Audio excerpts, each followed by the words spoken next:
იცოდით რომ თქვენი გული 150,000 დოლარი იღს ორგანოების შავ ბაზარში. ახლა უკვე იცით. ცოტათი ნაკლები იღს ღვიძლი 120,000 დოლარი. და ყველაზე იაფიანი არის თერკმელი. სულ რაღაც 35,000 დოლარი. ერთი გოგონა ჩავიდა თურქეთში. პლასტიკის გასაკეთებლად. არაფერი ისეთი. ვერ გადარჩა. და ოჯახმა აღმოაჩინა, რომ ტვინის ნაწილი აკლდა. რანაირად? გარდაცვალების მიზეზი არავინ არ იცის. ტვინის ნაწილი საწავიდა, არავინ არ იცის.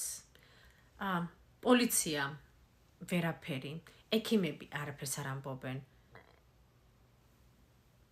მხოლოდ კითხვები.